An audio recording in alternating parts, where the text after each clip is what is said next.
الله الرحمن الرحيم نحمد ونصلي على رسوله الكريم أما بعد أعوذ بالله من الشيطان الرجيم بسم الله الرحمن الرحيم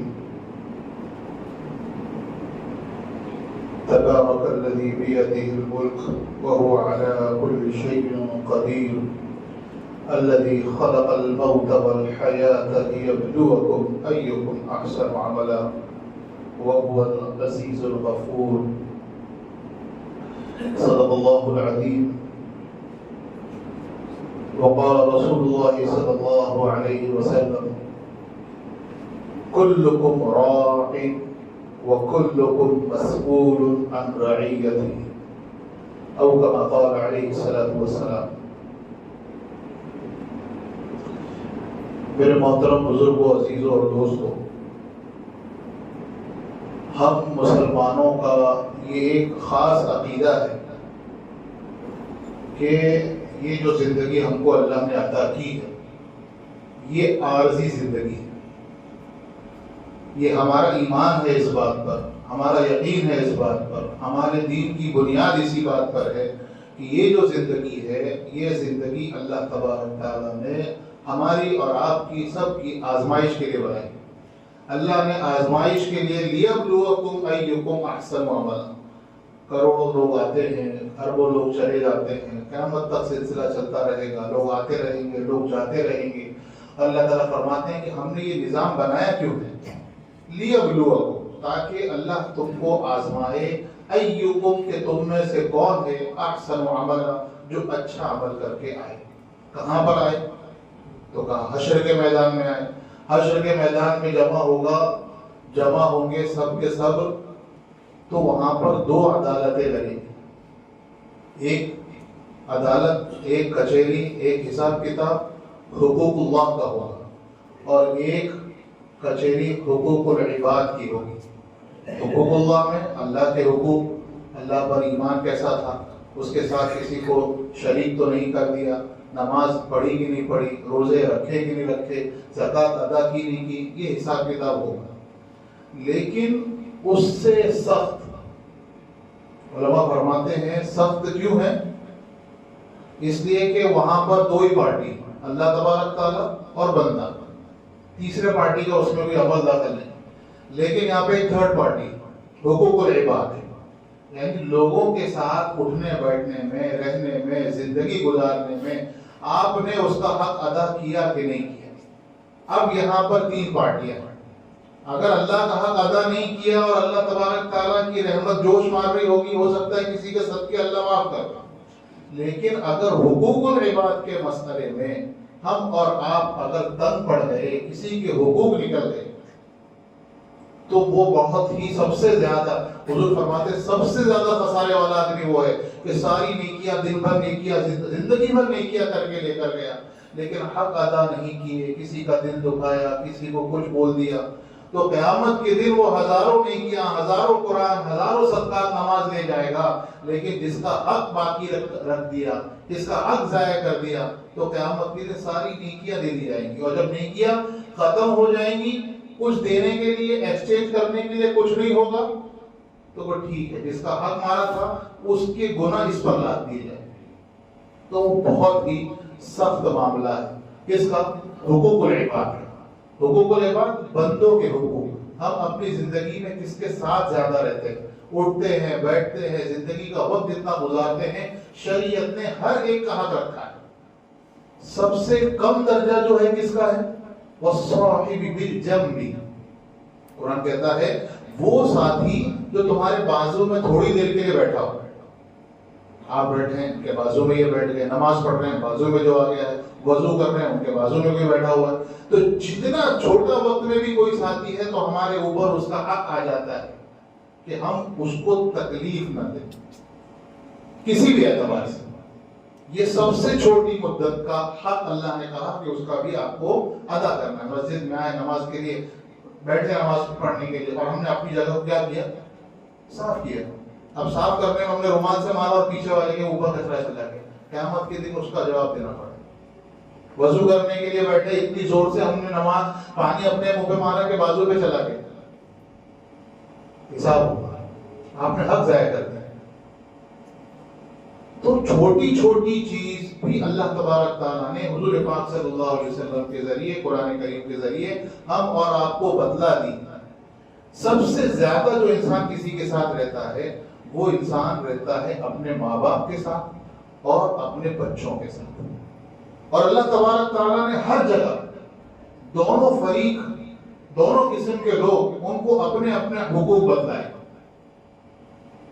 امیر کو بولا گیا کہ آپ امیر بنائے گئے ہو، تو شریعت کہتی ہے حق یہ ہے امیر خادم القوم، قوم کا خادم ہوتا ہے. تمہارا دماغ اوپر نہ چلا جائے. شریعت کہتی ہے امیر ہو، تمہاری سب لوگ مانگیں گے، لیکن تمہارا کام کیا ہے؟ اپنے آپ کو ان کا خدمت گزار سمجھو. اور جو مامور ہیں ان کے ماتحت ہیں. شریعت کہتی ہے کہ اگر تمہارا امیر مشورے سے کسی حبشی غلام کو بھی بنا دیا جائے، اس زمانے میں حبشی غلام بہت ہی کمتر درجے کا سمجھا جاتا تھا، تو اس لیے اس کی مثال ہے کہ جس کی کوئی نہیں سنتا، جس کی معاشرے میں کوئی مقام اور مرتبہ ہی نہیں ہے، اب اگر وہ مشورے سے تمہارا امیر بن گیا تو تمہارے اوپر اس کی اطاعت فرض ہے. تو یہ دونوں کا اللہ تبارک تعالیٰ نے حقوق امیر کو بھی بتا دیا اور کس کو بتا دیا؟ مامور کو بھی بتا دیا کہ تم کو کیسا کرنا ہے. مسئلہ یہ ہے کہ شیطان کیا کرتا ہے؟ ان کے حقوق یاد دلاتا ہے. اے امیر تو ہمارا خادم ہے. یہ امیر بولتا ہے کہ بھائی میں کالا حبشی کیسا بھی ہوں میری ماننے کا. تو یہ مسئلہ شیطان ایک دوسرے کو حقوق دکھانے کی بات. حقوق تو یہ ہے کہ ہماری حقوق اوپر کیا حقوق آ رہے ہیں. ایسے ہی والدین کے لیے، والدین کو کہا گیا کہ آپ کے بچوں کے آپ کے اوپر شریعت نے حقوق رکھے ہیں. آپ نے بچے آپ کے لیے اس لیے نہیں ہیں کہ بڑے ہو کر بڑھاپے میں آپ کا سہارا بنے، آپ کے کھانے پینے کا انتظام کریں، وہ رزق دیں. رزق تو اللہ دیتا ہے. اپنے ایمان کو خراب نہ کریں. اور بچوں کو بولا گیا اپنے والدین کی خدمت کرو. لا تقل لهما اف، ان کو اف بھی مت بولو، ان کو جھڑکو بھی مت، سامنے ہاتھ باندھ کر کھڑے رہو، آواز بھی ان کے سامنے اونچی نہ کرو. شریعت نے ہر ایک کو الگ الگ حقوق دیا. ایک بچے پر اپنے ماں باپ کے تئیں 3 حقوق ہیں. تعظیم کرنا، تعظیم یعنی ان کو بڑا سمجھنا، میرے والدین، میرے ماں باپ. نمبر 2 اطاعت کرنا، یعنی جو بولے وہ کر دے. ہاں شریعت کے خلاف وہ الگ بات ہے، اس کے علاوہ تو جو بولے والدین یہ کرنا. اور تیسرا حق خدمت گزاری کرنا. علماء فرماتے ہیں اس کو تقسیم کیا ہے کہ جب بچہ ایک عمر اپنے بچپنے میں ہوتا ہے، جب اپنی ساری چیزیں پر کس پہ ٹکا ہوا ہوتا ہے؟ وہ اپنے والدین پر. ہر چیز چاہیے، کپڑا ابا اماں، کھانا پینا ابا اماں، کوئی کام ابا اماں. جب ان کے اوپر وہ سہارے پر ہے تو ایسے وقت میں تعظیم فرض ہے کہ ہمارے لیے سب سے عظیم شخصیت یہی ہے، اس سے بڑی کوئی چیز نہیں. پھر جب وہ اپنے بچہ پیروں پر کھڑے ہو جاتا ہے، نوجوان ہو جاتا ہے، اپنے کام خود کرنے لگتا ہے، اپنے کاروبار کو سنبھال لیتا ہے، اس وقت حکم ہے کہ اب تعظیم تو تھی، اب اطاعت بھی کرو، کیونکہ اب آپ کو ضرورت نہیں ہے ماں باپ کی. لیکن شریعت کہتی ہے نہیں، ایسے وقت میں تم کو ان کی اطاعت کرنا ہے. تم بڑے ہو گئے ہوں گے، لیکن اب شریعت کہتی ہے کہ تمہارے اوپر ضروری ہے کہ تم اپنے والدین کی اطاعت کرو. تیسرا درجہ، جب آپ تعظیم بھی کر کے گزر گئے، اطاعت بھی کر رہے ہیں، اب ایک ایسا مرحلہ آیا جب وہ عمر کے اعتبار سے کمزور ہو گئے. قرآن کہتا ہے اما یبلغن عندک الکبر احدہما او کلاہما، وہ بڑھاپے کو پہنچ جائیں، دونوں میں سے کوئی ایک یا دونوں، اور تمہارے پاس رہتے ہوں، فلا تقل لهما اف، منہ مت بناؤ، ولا تنہرہما، جھڑکو مت، وقل لهما قولا کریما، شرافت سے بات کرو، وَخْفِضْ لَهُمَا جَنَاحَ الذُّلِّ. آج دنیا کے کسی بھی بڑے آدمی کے ساتھ، بڑے مقام کے اعتبار سے، قرآن میں حدیث میں ان کے سامنے ادب سے کھڑے ہونے کے لیے نہیں کہا گیا. کس کے لیے کہا گیا ہے؟ وَخْفِضْ لَهُمَا جَنَاحَ الذُّلِّ مِنَ الرَّحْمَةِ، محبت کی وجہ سے اپنے ماں باپ کے سامنے ہاتھ باندھ کر کھڑے. یہ بچوں کے حقوق ہیں. کس کے اوپر؟ بچوں پر ہے. والدین کے لیے ان کو ادا کرنا ہے. بچپن میں ہے تعظیم کرے, بڑے ہو جائیں اطاعت کرے, اور جب بوڑھے والدین جب بوڑھے ہو جائیں تو ان کی خدمت گزاری. اسی طرح والدین کے اوپر بھی بچوں کے حق ہیں. کلکم راع, تم میں سے ہر شخص ذمہ دار ہے. اور وَكُلُّكُمْ مَسْئُولٌ عَنْ رَعِيَّتِهِ, اور تم میں سے ہر شخص سے قیامت کے دن اس کے ماتحتوں کے بارے میں پوچھا جائے. حضرت عمر رضی اللہ تعالیٰ عنہ کے زمانے خلافت میں ایک شخص حضرت عمر کے پاس تشریف لائے اور شکایت کی کہ میرا بیٹا میری بات نہیں مانتا, میرا بیٹا میری بات نہیں مانتا ہے. حضرت عمر رضی اللہ عنہ کو بڑا تعجب ہوا, حیران ہو گئے کہ ایسا کیسے ہو سکتا ہے. فی زماننا ھذا, ہمارے مسائل ہمارے زمانے میں تو یہ عام چیز ہے کہ بچے ماں باپ کی نہیں سن رہے, لیکن اس زمانے خیر القرون کا زمانہ تھا, وہاں پر ماں باپ کے سامنے کوئی بولنا بہت بڑی بات. تو حضرت عمر رضی اللہ عنہ کے لیے یہ بہت بڑی کیا تھی؟ شکایت. بھائی بلاؤ اس کو, کون ہے اپنے والدین کی بات نہیں سنتا, اپنے باپ کی بات نہیں سنتا, اونچی آواز میں بات کرتا ہے. بلایا گیا, پوچھا گیا کہ بھائی کیوں بات نہیں مانتے؟ تمہارے اوپر حق ہے کہ تم اپنے باپ کی بات مانو. تو اس نوجوان نے, جو 18-19 سال کا بچہ تھا, اس نے کہا آپ حق کی بات کرتے ہیں تو میں ایک سوال کرنا چاہتا ہوں, کیا مجھ پر ہی حق ہے یا پھر ماں باپ کے اوپر بھی بچوں کے لیے کچھ حق؟ حضرت عمر جو ان کا جلال مشہور, جو چلتے تھے تو شیطان رستہ کاٹ دیتا تھا, لیکن وہ حق اور باطل دونوں کے لیے. کوئی ایک آدمی سوال شکایت کر کے آیا تو نہیں, اسلامی تقاضا ہے دونوں پارٹیوں کو سنا جائے. آپ نے کہا ٹھیک ہے, بالکل شریعت نے ماں باپ کے اوپر بھی بچے کے حقوق ادا رکھے. کیا حق ہے بھائی؟ 3 حق بتائیں. کتنے؟ 3. پہلا حق یہ ہے کہ اپنے بچے کے لیے وہ صحیح عورت سے شادی کرے. اپنے بچے کے لیے, ابھی بچہ پیدا نہیں ہوا, اس سے پہلے اس کے حق ادا کرنے کی فکر کی جا رہی ہے کہ ایسی ہمیں اولاد چاہیے تو اولاد کے لیے ہم شادی کریں. کس کو دیکھ کر؟ دیندار کو دیکھ کر. ایسی لڑکی ہو جو دیندار ہو. کیوں؟ اس لیے کہ ماں کی گود ہی بچے کا پہلا مدرسہ ہوتی ہے, جہاں وہ کچھ نہیں سمجھتا, دنیا میں آتا ہے اس کو کچھ سمجھ میں نہیں آتا, وہ سب کچھ اپنی ماں کو ہی سمجھتا ہے. تو ماں کی جو فطرت ہوتی ہے, ماں کی جو عادتیں ہوتی ہیں, وہ اپنے آپ بچے میں منتقل ہوتی ہے. اس لیے ضروری ہے کہ ماں باپ جب شادی کرنے کا ارادہ کرے تبھی سے اپنے اس کے بچے کا حق اس کے پیدا ہونے سے پہلے ہی شریعت نے واجب کر دیا کہ دیندار کو تلاش کرو, دیندار کو تلاش کرو. حسن ہو, جمال ہو, خاندان برابر ہو, وہ ٹھیک ہے, لیکن سب سے اوپر اگر شادی کرنے میں دیکھنا ہے تو وہ دیندار ہے کہ نہیں ہے, وہ اللہ کا حق جانتی کہ نہیں جانتی. اگر دیندار ہوگی, اللہ کا حق جانتی ہوگی تو گھر کے سارے مسائل کو لے کر چلے گی. اور جب بچہ پیدا ہوگا تو پھر بچے کی پرورش کے اندر اس کی دینداری اپنے آپ منتقل ہوگی. تو شادی کرنا ایسی لڑکی سے, ایسی عورت سے جس کی بنیاد دینداری پر ہے, یہ پہلا حق ہے. دوسرا حق, اپنے بچے کا بہترین نام رکھنا. اپنے بچے کا بہترین نام رکھنا, یہ ایک ماں باپ کے اوپر بچے کا حق ہے کہ ہم بہترین سے بہترین نام رکھیں. کیونکہ نام پکارا جاتا ہے, جس کو بولا جاتا ہے, جس کو بار بار آواز دی جاتی ہے, تو جس لفظ سے بولا جاتا ہے اس کا اثر ہوتا ہے. سائنٹسٹ آج کی تاریخ میں اس پہ ریسرچ کرتے ہیں. انہوں نے 2 پودے رکھے, ایک یہ کونے میں ایک وہ کونے میں, اور گھر میں جب آتے اس کو برا بھلا کہتے ہیں, کیسا نالائق ہے, کیسا بیوقوف ہے, جتنا برا کہہ سکتے اس کو کہہ سکتے. ایک دوسرے پودے کے پاس جاتے اس کی تعریف کرتے, واہ بہت اچھا, ماشاءاللہ بہت اچھا, اس کی تعریف. کچھ نہیں, وہ سننے والی باتیں نہیں ہیں. لیکن انہوں نے تجربہ کیا, 1 مہینے کے اندر وہی پودا جس کو برا بھلا کہا جا رہا ہے وہ سوکھ کر کانٹا ہو گیا، اور وہ پودا جس پہ تعریف کی جا رہی، اچھے بول بولے جا رہے، وہ کھل رہا ہے، وہ پھول بھی اس کے اندر آ گئے۔ نتیجہ نکالا کہ بھائی بولنے کا اثر ہوتا ہے۔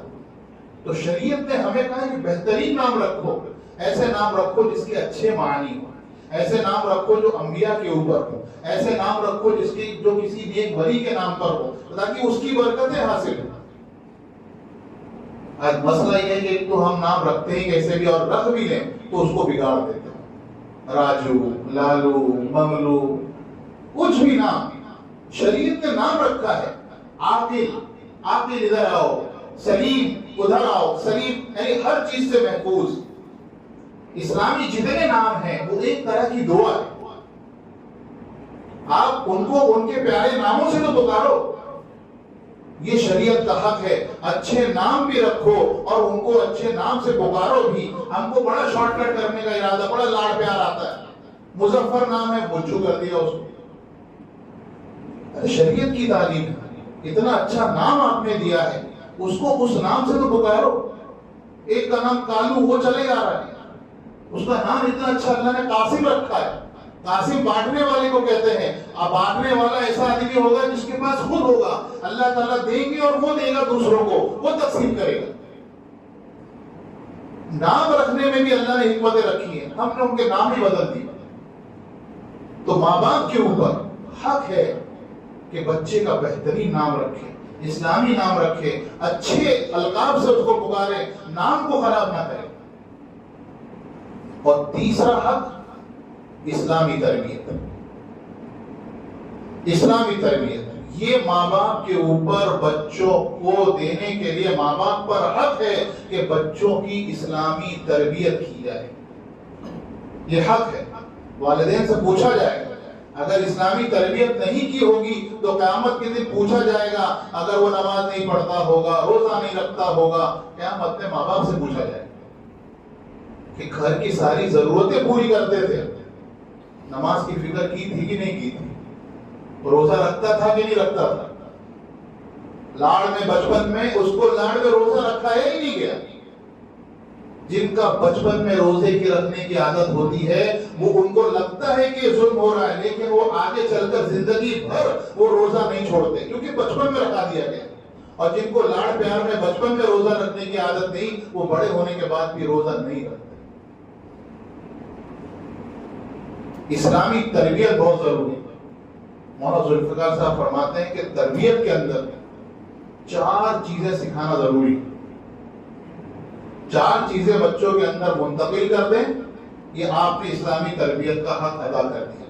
خلاصہ ہے، بچے کو سچ بولنے کا عادی بنائیں، بچے کو سچ بولنے کا عادی بنائیں۔ اب کیسے بنائیں گے؟ اس کے لیے عمل کر کے دکھانا پڑے گا، اس کے لیے عمل کر کے دکھانا پڑے گا۔ صرف بولنے سے بچے نہیں سیکھتے، بچے دیکھ کر سیکھتے۔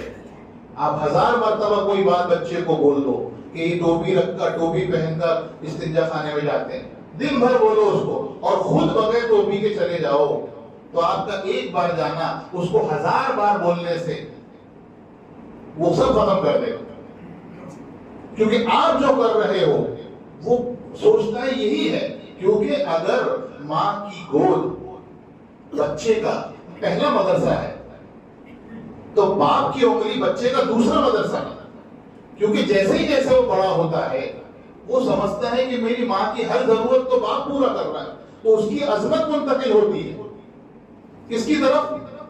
باپ کی طرف۔ سب سے بڑی چیز ماں تھی، لیکن جب تھوڑا بڑا ہوا، تھوڑا شعور پیدا ہوا تو اس نے دیکھا کہ باپ عظیم چیز ہے، کہ میری ماں بھی ہر مسئلے میں باپ کی طرف جاتی ہے، تو اس کی عظمت، یعنی وہ جو سمجھتا ہے کہ ماں بڑی چیز ہے، اب کہانی ماں سے بڑے تو باپ ہے، اب وہ اس کو آئیڈیل بناتا ہے۔ اب آئیڈیل بنانے میں کیا ہم اس کو سکھا سکتے ہیں، یہ ہم اپنے اپنے گریبان میں جھانک کر دیکھیں کہ ہم گھر میں آنے کے بعد کتنا وقت بچوں کو دیتے ہیں، کتنی باتیں کرتے ہیں، کیا سنتے ہیں، بچے کیا کر رہے ہیں۔ آگے ہم اپنا ٹینشن، حقیقت ہے کہ ایک باپ اپنے گھر کی ضرورتوں کو پورا کرنے کے لیے